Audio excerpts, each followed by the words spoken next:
आपने कहूं छू बिल्कुल अभण साधु छू बराबर पण अनुभव छे एवा कि अमारी संस्कृति में आ वस्तु आवती नहीं। 31 जेवी अमारी संस्कृति में तो तुलसी की पूजा आवे छे, अमारी संस्कृति में तो तुलसी की आरती करवानी आवे छे।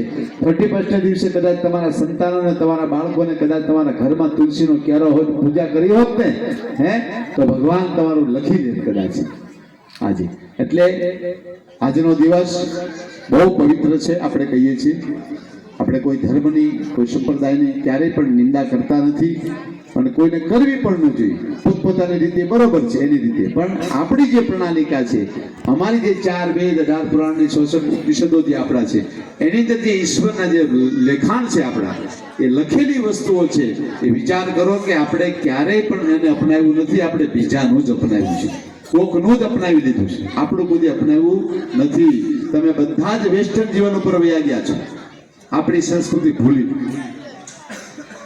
અત્યારે હું આવતો ત્યારે રાસ ગરબા છે ને આપણા છે, ડિસ્કો દાંડિયા આપણા નથી, રાસ ગરબા માતાજીના છે, ડિસ્કો દાંડિયા આપણા નથી। પણ અત્યારે ડિસ્કો દાંડિયાનો પ્રોગ્રામ હોય ત્યાં તમને વધારે પબ્લિક દેખાશે।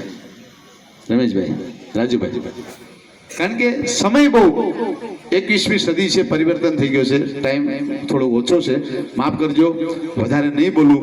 પણ હવે એક વાત હું આપને કહી દઈશ કે ટેબલી હનુમાન તપોવન સેવા આશ્રમ કઠવાડા લંબે હનુમાન આપ સૌ જાણો છો કે તારીખ 3 થી તારીખ 12 2025 ની અંદર ચોથા મહિનામાં એટલે એપ્રિલમાં વિશાળ કાર્યક્રમ કરવા આપણે જઈ રહ્યા છીએ।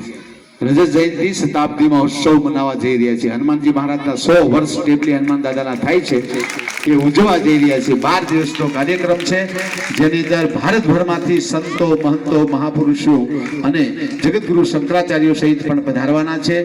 શ્રીમદ ભાગવત કથા પણ છે, એમાં 111 કુંડી શ્રી રામ મહાયજ્ઞ છે। શ્રી રામ મહાયજ્ઞ એટલા માટે આપણે કરીએ છીએ હનુમાનજીને પ્રિય વસ્તુ હોય તો રામ હતા, એટલે આપણે શ્રી રામ મહાયજ્ઞ 200 કરોડ 5,05,51 રામ મંત્રનું આપણે એક અનુષ્ઠાન ત્યાં કરેલું છે। એની અંદર આપણે વિશાળ કામ કરી રહ્યા છીએ। અહીંયાથી કદાચ આજે ન વેચાય તો કાલે પણ વેચી દેશે। અહીંયા હું પત્રિકા મૂકતો જઈશ, પત્રિકા આપીશ બધાને, અને વિશાળ કાર્યક્રમ ચાલુ કરો। રોજનું 1 લાખ માણસ એટલે 10 દિવસનું 10 લાખ માણસનું આપણું આયોજન ટેબલી હનુમાન કરવા જઈ રહ્યું છે। આપ સૌને અહીંથી હું હાર્દિક આમંત્રણ આપું છું। અસ્તુ, જય શ્રી રામ।